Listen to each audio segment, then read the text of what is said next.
Yo guys, Vision SGN here bringing you Marvel Rivals Best Competitive Team Part 6, where we're breaking down the best possible lineup to be using in the game right now, using aerial or flying heroes as the theme of this episode following the latest Season 1.5 update. Now, on that note, let's get right into it.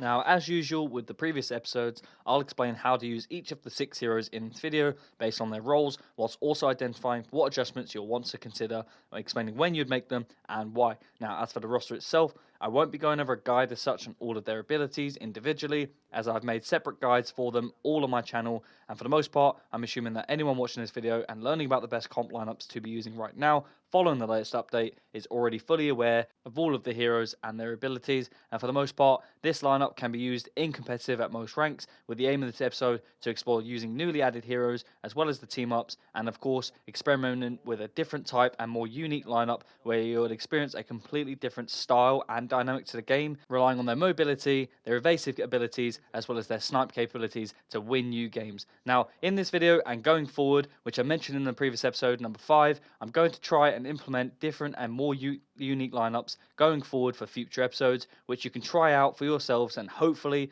you'll have as much fun as I've had using all of the new heroes and all of the heroes in general, especially within these specific lineups. And of course, not all of these lineups will work in competitive, depending on your rank, of course, as well as your skill level. You should probably try any or most of these lineups in casual experiences where the environment is a lot less consequential, and for the most part, this episode is a place for you to be aware of each lineup in the game, understanding where certain heroes and dynamics thrive, but also understanding in which setup you need and where they can excel at. For example, if you're going to use the Fantastic Four lineup, where you have the Thing, you have the Human Torch, and you have the Invisible Woman, you don't necessarily need Mr. Fantastic as the whole team, but for the most part, if you have the Invisible Woman and you have the Thing as a brawler, the Human Torch tends to thrive more in this setup, and then having a sort of a dual aerial setup as well also works really well. But for this theme, we're going to have a triple setup of aerials where we'll use Iron Man, Human Torch, and Storm. And I just wanted to quickly mention, if you're one of those casual players who doesn't necessarily play competitive and you're sort of grinding out the Lord status and all of the heroes in the game,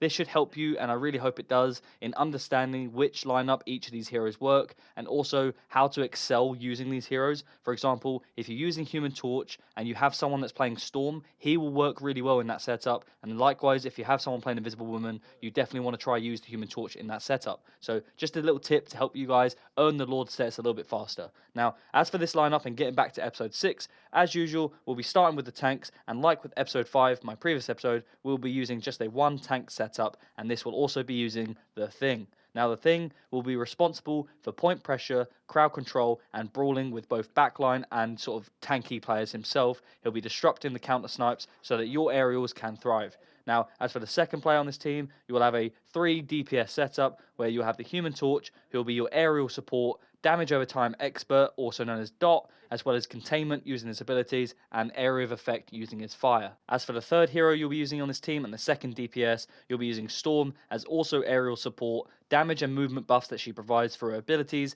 aerial snipe capabilities, and area of effect damage using her lightning. And as for the third DPS and the fourth hero, you'll want to use Iron Man, who deals great aerial splash damage, AoE, as well as burst DPS with his overdrive ability, which punishes backline dive players, as well as being a triple aerial threat, and this mobility from this character allows you to divert those ranged DPS who are constantly focusing on the 3 of you being in the air. And then as for the fifth hero and your first support, you'll want to use Invisible Woman for the team up abilities, as well as the main heal and ultimate. She is really effective in this new latest update, where she is probably one of the best healers in the game, and this ultimate, due to the height of it, will be really effective for your aerials. But look, the Invisible Woman will have a task on her hands here. Being able to heal 3 players in the air is no easy task by any means, but more importantly, you will need to stay aggressive with your pacing to allow the Thing to retreat, as pretty much no one is going to be on the ground, and it'll be really hard for your 1 tank setup to stay alive, which means your entire team's probably going to collapse if you lose him, because then your supports will go, and then with your aerials not having any heals, they will also go too. So just understanding how to be close enough to the action so that your Thing can retreat as an Invisible Woman, using her shields to protect any of your aerials, but mainly focusing on the Thing as well well as your second support. And as for that sixth player and your second support, I would recommend using either Loki or Luna. Loki for the healing pools in various different locations could be really useful, using his sort of clones, as well as more ranged healing to focus on the aerials himself, and he could be primarily focusing on them, whilst Invis focuses, of course, on the thing. Or you definitely want to consider using Luna for her secondary healing ability, which is really effective for when you have aerials, while she doesn't need to then focus on them necessarily, and she could primarily focus on the thing as well. And then that way, both Luna and Invisible Woman can sort of protect as a secondary focus on the aerials. Now, as I mentioned with all of the other episodes, with a structured team like this, you need to understand the game plan and how you execute this, which will win you games. Learning your strengths and weaknesses of both the lineup and where you are vulnerable as an individual hero, but also as a team and what you're lacking is really important. As for the structure, you don't necessarily have to be communicating with any or all of your teammates, although of course it would obviously help. But if you're using this in competitive at the higher levels, you will just understand people in high diamond and above. They will simply see which lineup will work and why, and they will change their role or hero selection based on sort of what team you're trying to go with, and they'll change it for a set reason, or they'll ask you to change for a set reason, and that will help you understand why and where you're vulnerable. This could be based on maps or just personal preference, and it's called what I like to refer to as reading between the lines. But of course, for this theme, if you're trying to maintain a triple aerial setup, you need to understand that your supports are going to be really struggling and put to the test if they have any dive characters trying to focus on them, which is pretty much most dive heroes for the most part, such as Spider-Man, Venom, Magic, Black Panther, you name it. So your supports are going to be under a lot of pressure, so you need to be aware of this as an aerial, that your supports won't constantly be able to apply heals for you, so you have to utilize health packs around the map, as well as your mobility, and trying to use your aerial advantage as a collective, as a three-way triple threat to sort of help win you games and get you out of situations when your heals are down or they also need help. So making sure you understand that they need to be protected, and one of you needs to almost be assigned to sort of be in a counter dive yourself. And I find Human Torch with his confinement abilities, the Prism, being quite effective at sort of encasing your supports and then working with them using his damage over time abilities to try and help. Of course, any of your sort of aerials can do so, but for the most part, you want to have someone assigned to sort of set roles. That gives you a better idea and sort of style and dynamic to your game flow. And then if you're playing competitive and you're using this in comp, you want to understand who you need to ban and why. So for the most part, I don't necessarily think you need to ban the likes of Namor. Most people do just take him out of the way for any time you have an aerial. But if there's three of you in the air, the octopuses aren't placed so frequently to the point where they cause you enough problems. And if you have someone that's constantly focusing on them, or at least two of you, those octopuses won't be a problem. So I wouldn't necessarily recommend banning him, but I would definitely consider banning the likes of Hela, Punisher, or Hawkeye. These three have really good and high potential at just eliminating and sniping off aerials with ease, where your healers can't do nothing about it. So they're going to give you the most amount of problems in my own experience and my own opinion. Now, as for who else you might want to ban, of course, Spider-Man for the most part can be a really annoying character when you're an aerial, as I'm pretty sure anyone that sort of mains these characters will understand. But as I also mentioned, with three of you being in the air, he really shouldn't be that effective. Storm just needs to hit him pretty much once, and Iron Man just needs to use his overdrive ability, and Spider-Man is pretty much negated through that. And then, of course, you may want to consider, like I mentioned, banning any of the dive heroes to help protect your supports even easier, which will make your job as an aerial a lot easier, as you can just primarily focus on dealing constant damage and protecting your supports when needed, but shouldn't be as frequent. And of course, I also find that Groot would be quite annoying to come across on this. You don't necessarily have to ban him, but you just need to understand that his walls need to be dealt with, as the thing could then be separated really easily. As I mentioned before, if you lose the thing,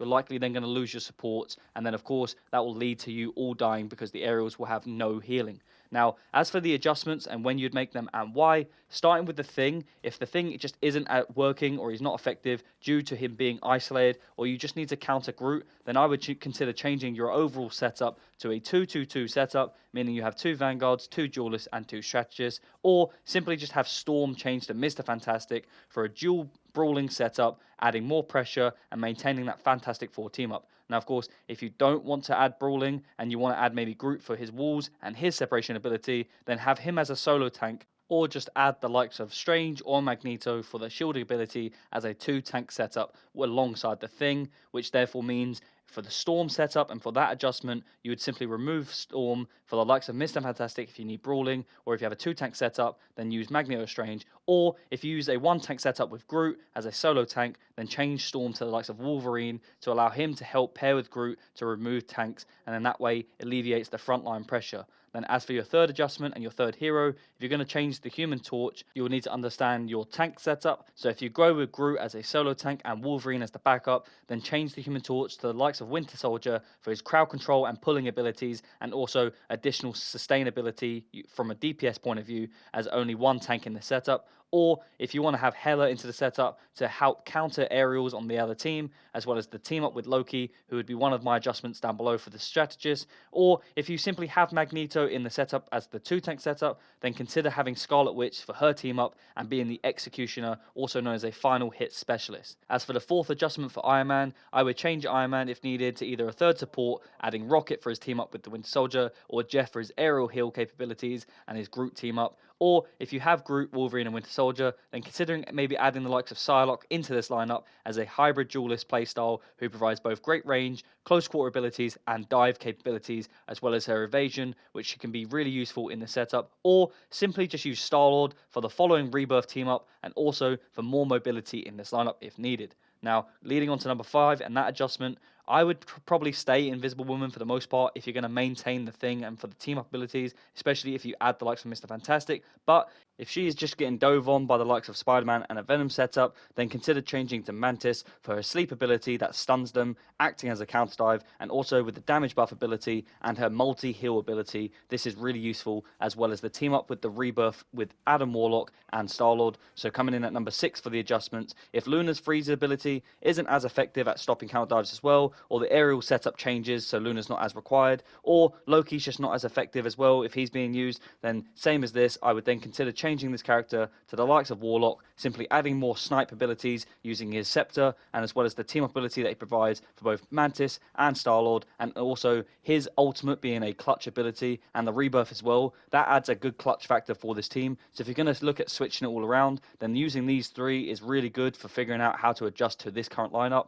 But of course, that is a lot of heroes that I've just quickly mentioned, so I'll quickly summarize all of the potential team-ups to consider. So the initial one is the Fantastic Four team-up. The second one will be the Human Torch and the Storm team-up, as it's an aerial setup. And then as for number 3, you'll get the Loki and Hela team-up ability if you make your first adjustment. You'll also get, as number 4, the Wolverine and the Thing team-up ability. As for number 5, if you go to a 2-tank setup with Magneto for his shielding, you'll get the Scarlet Witch and Magneto team-up ability. As for number 6, you'll get the Rocket and the Groot and Winter Soldier team-up abilities if you change the setup around to a 3-support setup, or if you have a single tank setup. And as well as that, for number 7, if you use Groot in a single setup for the tanks, you'll then get the Groot and Jeff ability for the team up. And then as for number 8, you'll get the Luna and Jeff team ability. And then coming in at number 9, you'll get the Warlock Rebirth ability with Mantis and Star-Lord. So as you can see, there is a lot of team ups on the table. So when you're considering your adjustments, make sure you just understand that. And just to summarize this entire lineup for the initial setup, this lineup and team structure initially has a great aerial presence, of course, with the correct supports in place and disruptor in place, such as the Thing, which will allow these flyers to thrive and excel at being aerial threats. And with the adjustments that being mentioned, you should be able to flexibly alter your hero setup and your team, depending on whether you're finding success or whether the other team has made adjustments to counter your lineup. Anyways, if you enjoyed this video, please don't forget to like, comment, and subscribe, and let me know if you have any alterations that you would make to this lineup, and let me know why. If you have any cool clips or tips that you'd like to share about using or being part of an aerial setup, let me know in the comments below, and I'll get right back to you. I'm Visionist Jin, and I'll see you in the next one.